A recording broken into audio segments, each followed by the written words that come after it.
राज्यसभा निर्वाचन पूर्व कांग्रेस बड़ पदक्षेप विधायक मानक बेंगालुरु स्थानांतर क्रॉस भोटिंग रोकवा और दलीय एकता बजाय रखापी निष्पत्ति होईछि।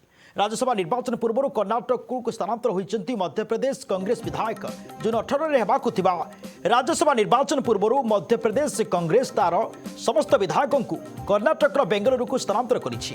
क्रॉस भोटिंग रोकवा दलीय एकता बजाय रखा उद्देश्य यह पदक्षेप निया बेले बीजेपी पक्षर घोड़ा बेपार हो पारे बोली कांग्रेस आशंका प्रकाश करिछि। 230 आसन विशिष्ट विधानसभा वर्तमान 229 सदस्य अच्छा। राज्यसभा गोटे आसन जितवा 58टी प्रथम पसंद भोट आवश्यक। बीजेपी 164 विधायक थिबारु दल सहजरे 2टी आसन जीति पारिबो। दल तरुण चुग राजनीश अग्रवाल और महेश क्यावत को प्रार्थी करिछि। अन्य पक्षरे कांग्रेस पूर्वतन सांसद मीनाक्षी नटराजन को प्रार्थी करी विजय नहीं आशावादी अछि। विरोधी दल नेता उमंग सिंगर बासभवन में होता बैठक में विधायक मानक निर्वाचन पर्यंत बाहर रखा निष्पत्ति निया। सिंगर अभियोग करिसेंति जे बीजेपी कांग्रेस विधायक मानक टंका दे प्रभावित करने को चेष्टा करुछि। तेबे भोट दिन बीजेपी समस्त षड्यंत्र विफल हो बोली से दावी करिसेंति। ए संपर्क अधिक सूचना देवा फोन जोड़ी आम वरिष्ठ सांबादिक विजय दास। विजय दास श्रीदास आपन को फोकस प्लस को स्वागत करुचु। ये देखुं जितेबाला कि एक चित्र सामना आसुच्ची वर्तमान राजनीति को नहीं कर्णाटक राजनीति को नहीं वर्तमान चित्र सामना आसुच्ची कौन देखुं कर्णाटक राजनीति को नहीं श्रीदास? कथा होची कर्णाटक राजनीति एते भोलाटाइल जे किछि गोटे आकलन करिदबा भारी कष्टकर कथा। वर्तमान जो हिसाब रे बीजेपी सेठी एंट्री माने फुल एंट्री मारिबा को इंटरेस्ट रखिछि मु भाबुछि सेथिरे सफल होबा मध्ये कष्टकर। कारण जो भलिया नाटकीय मोडरे सबु चेंज चांज होउछि ता भितरे आमे कहि परिबा नाही ठीक रे जे बीजेपी तार बाजीमात करनो। तथापि बीजेपी हाथ में जेहेतु 150 रु अधिक अच्छी एमएलए हाथ में तेणु से निश्चय आशावादी एवं हुए तो जीति जाई पारंती किंतु टोटाल कर्णाटक जो राजनैतिक पृष्ठभूमि देखिले it is a very volatile state of politics.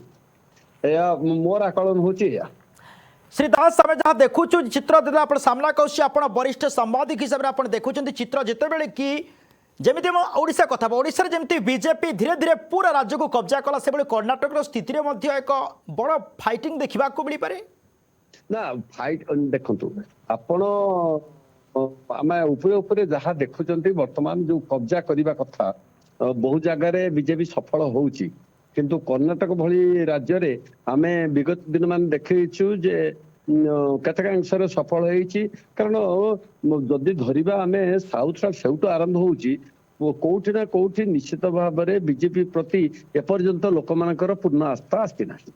एक नंबर आम ओडिशार कथा होउची अलगा कथा जदिओ बीजेपी वर्तमान राजत्व करुची बा शासन गादी रे अछि किंतु ताकू मेंटेन करके रहिबा पई बहुत कसरत दरकार। कारण केवल जे अन्य दलर नेता को आनिक मिश्रण करदेले जे जनतांकर ये माने ये समवेदना पाइबे ता नुह। कारण जो माने अन्याय करिसेंते अननीति करिसेंते अन्य दल रे थाई से जदि ए दल को आसीबे किंतु लोक तो सैया ना। तेणु एठी मध्य बीजेपी रो बहुत माने सतर्क रहिबार आवश्यकता अछि। आ कर्णाटक रे बीजेपी अलगा स्ट्रेटेजी ए स्ट्रेटेजी जो स्ट्रेटेजी हमर एठी अछि से स्ट्रेटेजी सेठी नाही सेठी अलगा स्ट्रेटेजी चलीची किंतु केते सफल हेबे दक्षिण भारत एवं उत्तर भारत जदि आमे गोटे ये करबा अनुसरण करबा बहुत तफात अछि।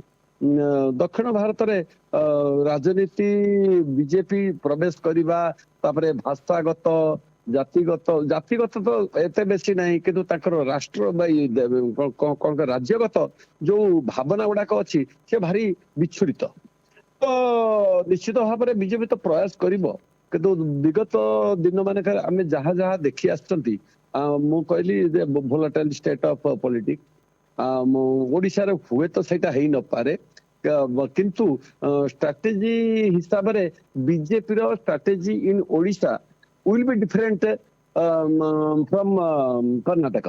कर्नाटक रे टिके थ्रस्ट दरकार होबो बीजेपी की एवं बीजेपी की कसरत करिया को बेसी କିନ୍ତୁ ଏଠି ଶାସନ ଗାଦି ବଞ୍ଚେଇବାକୁ ଯାଇ ଏକର ଯୋଉ ଷ୍ଟ୍ରାଟେଜି ଏତେ ଥ୍ରଷ୍ଟ ଦରକାର ନହେଲେ ମଧ୍ୟ ଦାସ ଦରକାର ଦେଖୁଛି ଯାହା ଚିତ୍ର ଦେଖିବାକୁ ମିଳିଛି ଆପଣ ଯାହା କହୁଛନ୍ତି ବରିଷ୍ଠ ସାମ୍ବାଦିକ ବିଜୟ ଦାସ ଯିଏକି ପୁରା ସୂଚନା ଦେଉଥିଲେ ଯେତେବେଳେ ଦେଖୁଥିଲେ କର୍ଣ୍ଣାଟକ ରାଜନୀତିକୁ ନେଇ ତାଙ୍କର ସୁନ୍ଦର ପ୍ରତିକ୍ରିୟା ଆପଣ ଶୁଣୁଥିଲେ ଯେଉଁଭଳି ସ୍ଥିତିରେ ବର୍ତ୍ତମାନ ବିଜେପି ପାଇଁ ଏକ ସୁନ୍ଦର ମୁହୂର୍ତ୍ତ ହେଉ କିମ୍ବା କର୍ଣ୍ଣାଟକ ରାଜନୀତିକୁ ନେଇ କ'ଣ କରାଯିବ କିମ୍ବା କ'ଣ ସ୍ଥିତି ଅଛି ସେ ନେଇ ପୁରା ଅପଡେଟ୍ ଦେଉଥିଲେ ବରିଷ୍ଠ ସାମ୍ବାଦିକ ବିଜୟ ଦାସ ବହୁତ ବହୁତ ଧନ୍ୟବାଦ ସାର୍ ଆପଣଙ୍କୁ ତମାମ ସୂଚନା ପାଇଁ।